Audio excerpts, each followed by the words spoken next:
دین اسلام نے ہمیں یہ بتلایا ہے کہ یہاں آنے سے پہلے سب لوگ عالم ارواح میں تھے، اور یہاں آنے کے بعد سب لوگ عالم دنیا میں آ گئے۔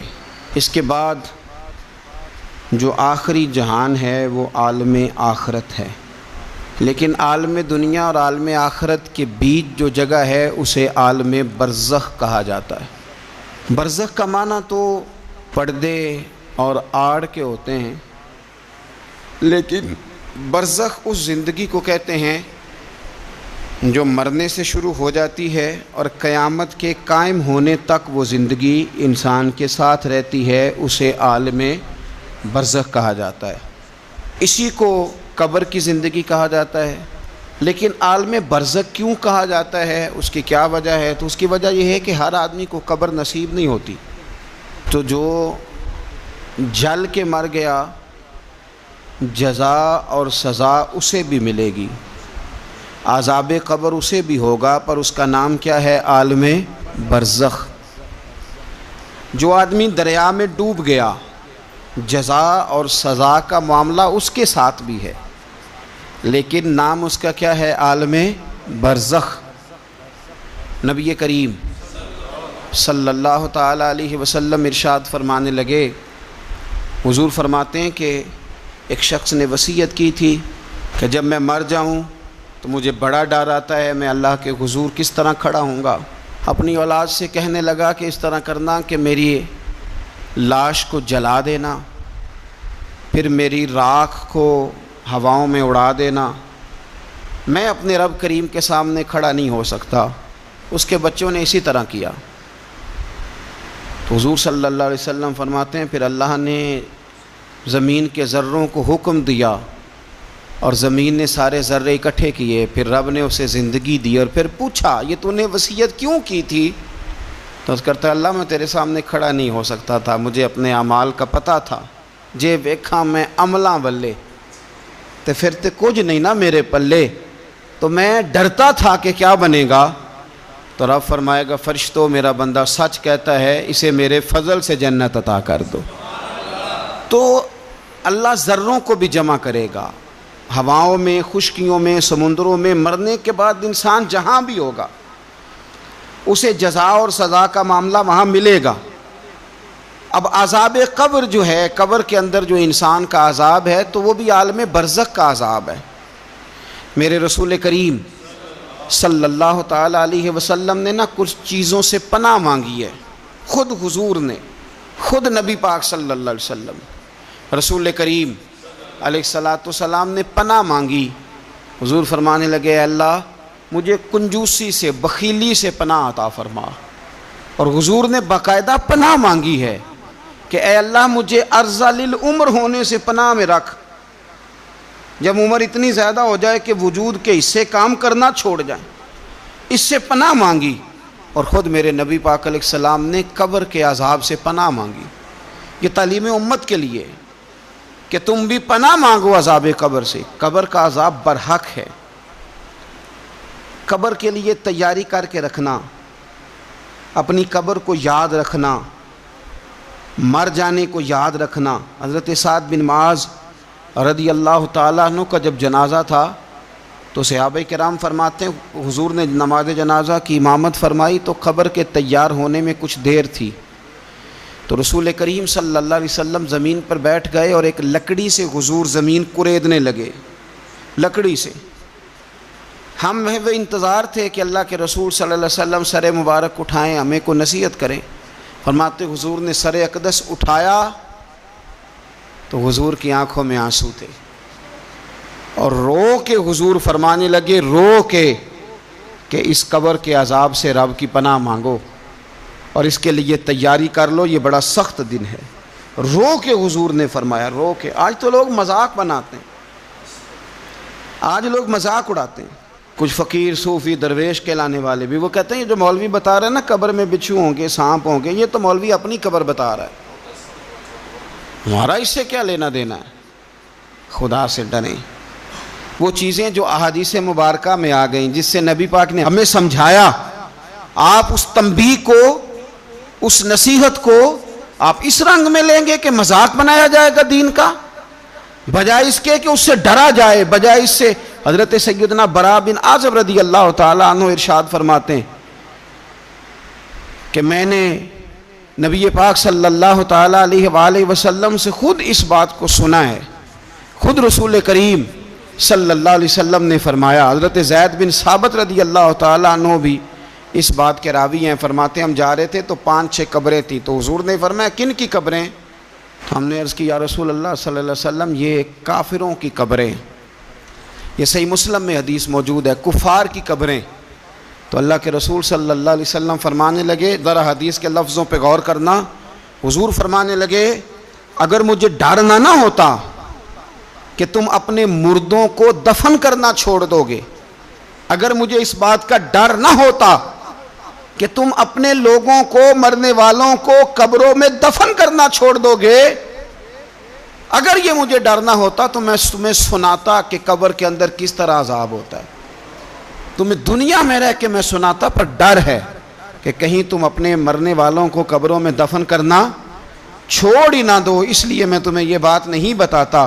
اور میرے رسول کریم صلی اللہ تعالیٰ علیہ وآلہ وسلم نے پھر ارشاد فرمایا، اپنے غلاموں کی طرف نظر فرمائی، یہ بات کہہ کے کہ اگر مجھے ڈر نہ ہوتا کہ تم دفن کرنا چھوڑ دو گے تو تمہیں میں سنا دیتا کہ قبر میں کیا عذاب ہوتا ہے۔ پھر حضور نے صحابہ سے فرمایا چلو بھائی دوزخ کے عذاب سے اللہ کی پناہ مانگو، تو سب کہنے لگے ہم دوزخ کے عذاب سے اللہ کی پناہ مانگتے ہیں۔ پھر نبی پاک صلی اللہ تعالیٰ علیہ وسلم نے ارشاد فرمایا تم سب کہو کہ ہم قبر کے عذاب سے اللہ کی پناہ مانگتے ہیں۔ تو صحابہ نے کہا ہم قبر کے عذاب سے اللہ کی پناہ مانگتے ہیں۔ پھر میرے رسول پاک علیہ الصلوۃ والسلام نے فرمایا تم کہو، سارے یہ کہو کہ ہم ظاہری اور باطنی فتنوں سے اللہ کی پناہ مانگتے ہیں۔ تو صحابہ نے کہا کہ ہم ظاہری اور باطنی فتنوں سے اللہ کی پناہ مانگتے ہیں۔ پھر میرے محبوب علیہ السلام نے فرمایا تم کہو کہ ہم دجال کے فتنے سے اللہ کی پناہ مانگتے ہیں۔ تو صحابہ کرام نے کہا کہ اے اللہ ہم دجال کے فتنے سے تیری پناہ تیری پناہ میں آتے ہیں۔ نبی پاک علیہ السلام نے یہ الفاظ کہہ کے یہ بات بتلا کے ہمیں سمجھا دیا، ہمیں قائل فرمایا محبوب نے کہ یاد رکھنا، اس بات کو اچھی طرح سمجھ لینا کہ اگر مجھے ڈر نہ ہوتا کہ تم اپنے مردوں کو دفن کرنا چھوڑ دو گے تو تمہیں بتلا دیتا کہ قبر میں کتنا سخت عذاب ہوتا ہے۔ اپنے معاملات پر غور کریں۔ ہمارا وہ کسی شاعر نے کہا تھا کہ مرنے کے بعد مجھ کو 2 گز زمین جو ملی تو دیکھو بعد مرنے کے ہی ہم جاگیردار ہو گئے۔ تو اصل تو جاگیر وہی ہے اور طے ہے، جتنا مرضی اے سی لگا کے کمرہ ٹھنڈا کر لیں، ٹائل پتھر لگا کے اس کو آپ صاف ستھرا کر لیں، اور آپ اٹھنے کی بھی تکلیف نہ کریں، ریموٹ کنٹرول کے ساتھ ہر چیز اپنے کمرے کی آپ کنٹرول کر لیں، پورا ہوادار کر لیں، لیکن آپ بچیں گے تب نہ جب قبر جنت کے باغوں میں سے باغ بنے گی۔ اگر وہ جنت کے باغوں میں سے باغ نہیں بنتی تو پھر فائدہ نہیں ہے۔ میرے رسول کریم صلی اللہ تعالیٰ علیہ وآلہ وسلم کے پیارے صحابی حضرت عثمان غنی رضی اللہ تعالیٰ عنہ فرماتے ہیں، یہ سنن ابو داؤد شریف کی حدیث ہے کہ حضور نے فرمایا جب میت کو دفن کر کے فارغ ہو جاؤ تو اس کی قبر پر کھڑے رہو۔ خود حضور بھی قبر پر کھڑے رہتے دفن کرنے کے بعد، اور فرماتے اس کے ثابت قدم رہنے کی دعا کرو، اس لیے کہ اب اس سے سوال و جواب ہوں گے، اب فرشتے اس کی قبر میں آئیں گے، اب اس سے پوچھیں گے، اب اس کے ساتھ وہ امتحان ہوگا، تو اس کے لیے دعا کرو، قبر پہ کھڑے ہو کے دعا مانگو۔ ایک حدیث میں فرمایا کہ اتنی دیر دعا مانگو، اتنی دیر دعا مانگو کہ جتنی دیر اونٹ ذبح کر کے کھال اتار کے گوشت بنا کے، اونٹ ذبح کرنا سب سے زیادہ مشکل ہے، اونٹ ذبح کر کے کھال اتار کے گوشت بنا کے بانٹ دیتے ہو، اتنی دیر مرنے والے کی قبر پہ کھڑے رہ کے دعا مانگا کرو، کیونکہ اب فرشتے آئیں گے، سوال و جواب ہوگا۔ تو عذاب قبر، مصنف عبد الرزاق میں حدیث ہے کہ ایک بندے کو صرف ایک کوڑا مارا گیا تھا قبر میں، ایک کوڑا، ایک درہ، تو اس کی ساری قبر میں آگ بھڑک اٹھی تھی۔ تو پوچھتا ہے کہ یہ ایک کوڑا مجھے کیوں مارا گیا؟ تو انہوں نے کہا ایک وجہ تو یہ تھی کہ تو پاکی پلیدی کا خیال نہیں کرتا تھا، اور دوسری وجہ یہ تھی کہ ایک دفعہ ایک مظلوم نے تجھ سے کہا تھا میری مدد کر، اور تو مدد کرنے پہ قادر تھا، تیرے اندر ہمت تھی، پر تو اس کی مدد کے لیے تیار نہیں ہوا۔ وہ ہمارا مشہور فکر ہے نا کہ سانو کی لگے، پرائی لڑائی پرائی آگ نو اسی گھر کیوں لے آئیے۔ تو وہ جو ہمارا خاص معاملہ ہے نا کہ کسی کی مدد نہیں کرنی، وہ ہمیں خراب کرتی ہے، وہ ہمیں خراب کرتی ہے، ہمارے حالات بگڑ جاتے ہیں۔ ہم مدد کرنے پہ قادر ہوتے ہیں پر کسی مظلوم کی مدد، ایک کوڑا لگا تو پوری قبر میں آگ بھڑک اٹھی۔ عذاب قبر سے اللہ کی پناہ مانگی جائے، ڈرا جائے، اور آخرت کے لیے قبر کے لیے تیار۔ قرآن مجید نے کہا وَإِذَا الْقُبُورُ بُعْثِرَتْ، جب قبریں کریدی جائیں گی نا تو عَلِمَتْ نَفْسٌ مَّا قَدَّمَتْ وَأَخَّرَتْ، پھر ہر جان لے گی کہ اس نے آگے کیا بھیجا اور پیچھے کیا چھوڑا۔ میرے عزیز، اپنی قبر کے لیے، اپنی آخرت کے لیے فکر کریں، تیاری کریں۔ مولا رومی ایک بڑی خوبصورت مثال دیتے ہیں اور بڑے شاندار انداز میں بات سمجھاتے ہیں۔ وہ کہتے ہیں مصر کے اندر نا ایک رواج تھا کہ وہ سال کے آخر میں، سمجھ لیں ذی الحج کے آخری دن، یا جس طرح آج کل لوگ جنوری فروری سے کام چلاتے ہیں، تو وہ دسمبر کی آخری تاریخ کو نا پچھلے بادشاہ کو معطل کر دیتے تھے، اور یکم تاریخ کو وہ جا کے دریا کے کنارے کھڑے ہوتے تھے تو کشتی آتی تھی، جو پہلا آدمی اترتا تھا اسے بادشاہ بنا لیتے تھے۔ پورا سال اس کی بات مانتے، اور سال کے آخر میں جا کے پھر اس کو جنگل میں، جہاں جنگل میں درندے تھے، جھاڑیاں تھیں، خوفناک جگہ تھی، وہاں جا کے چھوڑ آتے تھے، درندے اسے پھاڑ ڈالتے۔ تو ایک سال ایک دانشمند آدمی اترا، وہ تو اس کو انہوں نے کہا کہ بھئی تو ہمارا بادشاہ ہے۔ انہوں نے کہا یہ کیا بات ہوئی؟ تو بادشاہ ہوں تو کیا مطلب؟ انہوں نے کہا جی ہمارا اصول ہے، پورا سال تیری بات مانیں گے، سال کے بعد جنگل میں چھوڑ آئیں گے۔ کہنے لگا سال تو بات مانو گے نا؟ نے کہا ہاں۔ کہنے لگا اچھا پھر سب سے پہلے مجھے وہ جنگل دکھاؤ جس میں تم نے آخر میں چھوڑ کے آنا ہے۔ پہلے مکان کے پہلے سوسائٹی میں گھر کے پہلے قبرستان کی طرف حاضری۔ قرآن پاک کی جو ترتیب ہے نا موت و حیات کی، پتہ کس طرح؟ الذی خلق الموت والحیات، وہ رب جس نے موت اور زندگی پیدا کی۔ قرآن زندگی کا ذکر بعد میں کرتا ہے، موت کا ذکر ہے۔ تو مولا رومی کہتے ہیں وہ آدمی کہنے لگا پہلے دکھاؤ نا کہاں سال کے بعد لے کے جاؤ گے۔ تو انہوں نے جا کے وہ جگہ دکھائی، اس جنگل میں سال کے بعد ہم نے آپ کو لے کے آ کے چھوڑنا ہے۔ تو کہنے لگا ختم ہو گئی بات، اسی جنگل میں چھوڑو گے نا، کوئی اور تو نہیں؟ کہا جی اسی میں چھوڑیں گے۔ کہنے لگا بالکل ٹھیک ہے۔ پہلا حکم تخت پہ بیٹھ سے اس نے یہ کیا کہ جنگل کے اندر جتنی خاردار جھاڑیاں ساری کاٹ دو۔ اس جنگل میں جہاں آخر میں جانا ہے وہ ساری جھاڑیاں کاٹ دیں۔ پھر کہنے لگا جتنے درندے ہیں نا جہاں، وہ سارے مار دو، درندے مار دیے۔ کہنے لگا اب ہل چلاؤ، کیاریاں بناؤ، پھول لگاؤ، گلاب لگاؤ، چنبیلی لگاؤ، کرو اس کے اندر خوشبوئیں۔ وہ سارا سال وہ باغ کی تیاری کرتا رہا۔ سال کے بعد انہوں نے چارپائی پہ باندھا، جب اس باغ میں لے کے جا رہے تھے تو پرانے بادشاہ کہتے تھے نا نہیں میں نے نہیں جانا، چھوڑ دو، اتار دو، معاف کر دو۔ یہ پتہ کیا کہہ رہا تھا؟ کہہ رہا تھا عجلونی، ذرا جلدی کرو، ذرا جلدی کرو، جلدی کرو، مجھے لے جاؤ قبر میں اور جلدی سے مجھے وہاں چھوڑ کے آؤ جنگل میں۔ کیوں بھلا؟ اس لیے کہ اس نے فارغ بیٹھ کے موج نہیں کی، اس نے اپنی آخری جگہ کے پھل پودوں کی تیاری کی۔ او میرے بھائی، ہمارے پاس پیسہ آتا ہے تو گاڑی نہیں آتی ہے، اگر تھوڑا پیسہ زیادہ بڑھ گیا تو چلو وہاں بھی پلاٹ لے لو۔ کوئی بندہ بھی اپنی آخرت کے لیے، قبر حشر کے لیے سوچنے کو تیار ہے؟ جتنے مکان آپ نے بنانے ہیں نا، بچوں نے بعد میں لڑنا ہے، انہوں نے کہنا کارنے والا ابا مجھے کہہ گیا تھا کارنر والا تیرا ہے، نے کہا تھا مجھے ابا جی، مجھے کہہ گئے تھے کہ تم پہلے بڑا ہو گیا تھا، تو کمائی کرنے لگ گیا تھا، لہذا یہ سارا تیرا ہی ہے۔ وہ سب کو کوئی نہ کوئی بات ابا کان میں کہہ ہی جاتا ہے، سب نے اپنے حصے کی کوئی نہ کوئی بات یاد کی ہوتی۔ ابا نے کہاں جانا ہے؟ جہاں حالت بڑی خراب ہے، جہاں حالات بڑے پیچیدہ ہیں، مہربانی فرمائیں۔ وہ جو تیاری ہے نا آخرت کی، یہاں رہ کے قبر کی تیاری کریں، یہاں رہ کے وہاں کے کیڑے مکوڑے ماریں، پھر وہاں جانے میں کوئی پریشانی نہیں ہوگی۔ پھر تو بندہ بھاگ کے جائے گا، بندہ بھاگ کے جائے گا۔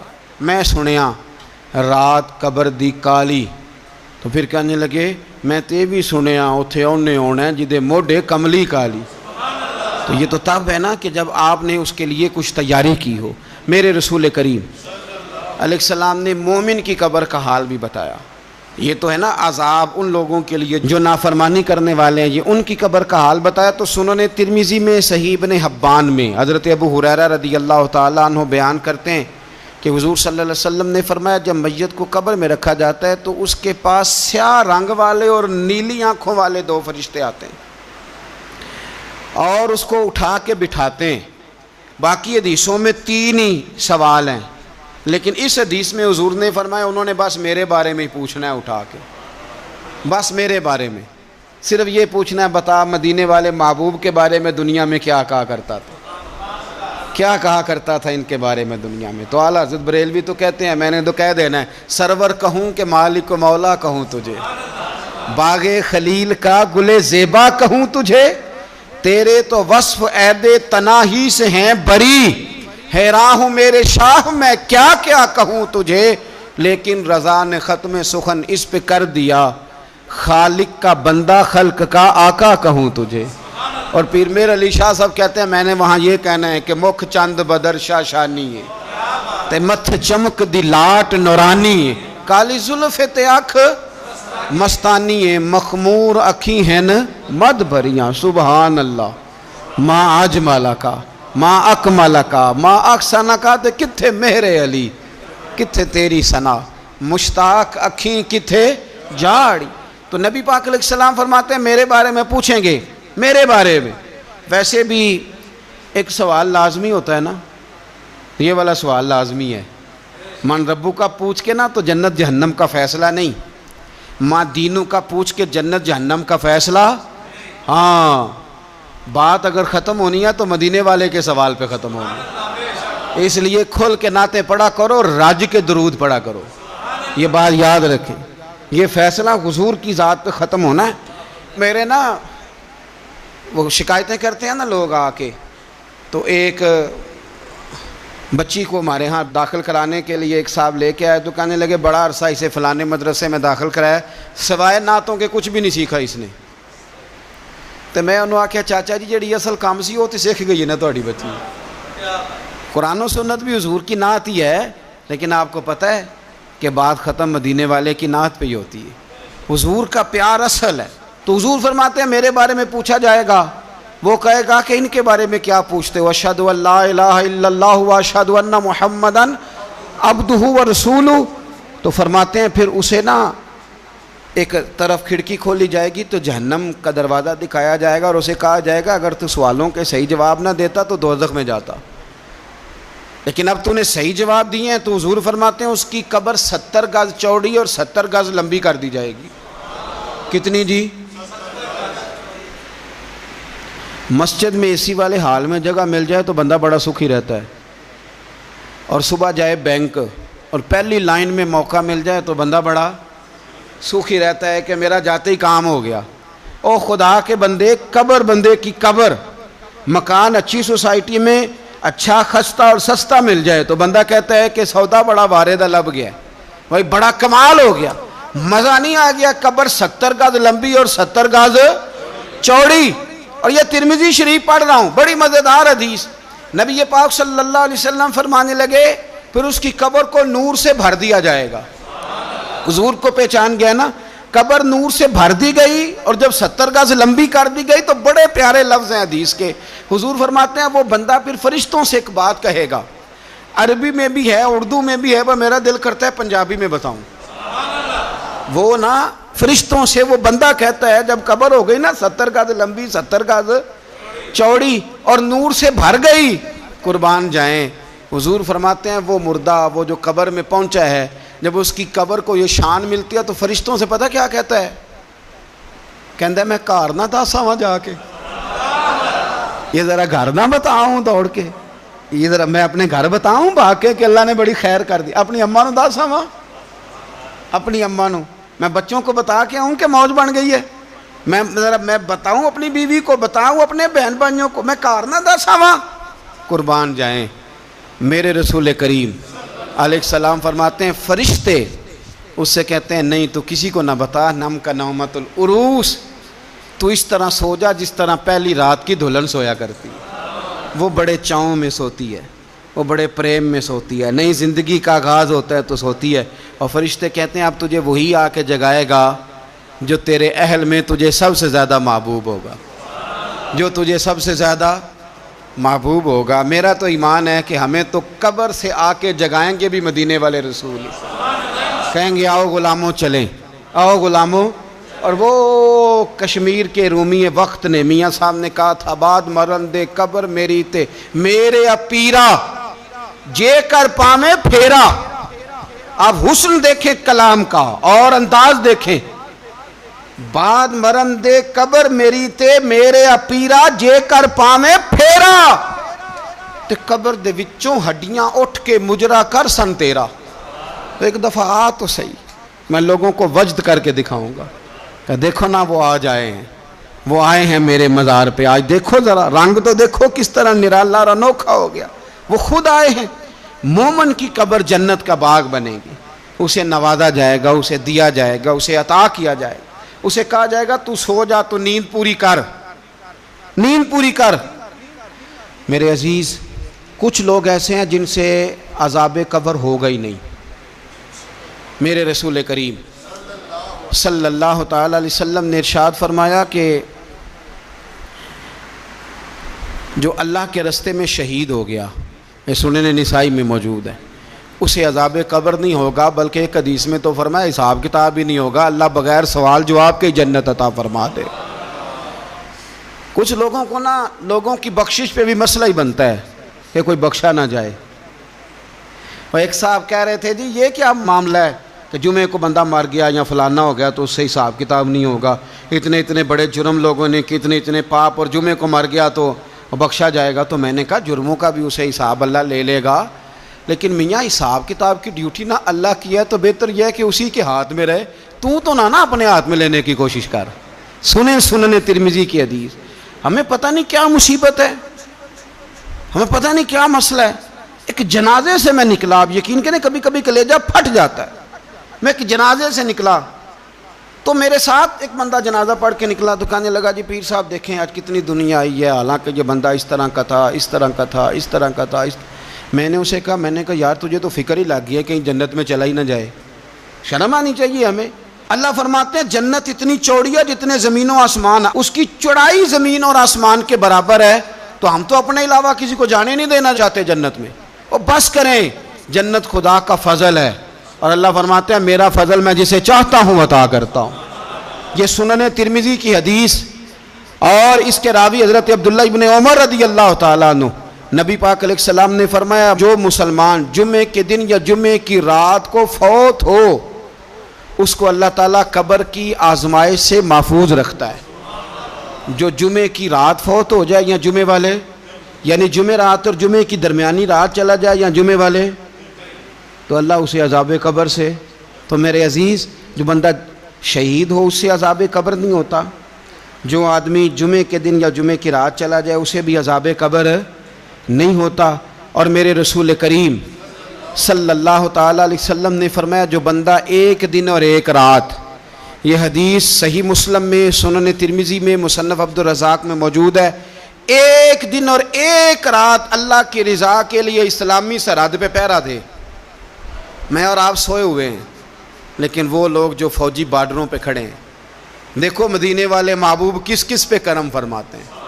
ساری عمر نہیں، 24-25 سال کی سروس نہیں، فرمایا ایک دن اور ایک رات اللہ کی رضا کے لیے جو اسلامی سرحد پر پہرا دے، مسلمانوں کو کافروں سے بچائے، رب اسے عذاب قبر نہیں دے گا، اسے اللہ تعالیٰ اپنے فضل سے معاف فرما دے گا۔ ایک رات اور ایک، تو آپ کیا سمجھتے ہیں کہ ان فوجیوں کی کوئی چھوٹی شان ہے، ان کا کوئی چھوٹا مرتبہ ہے؟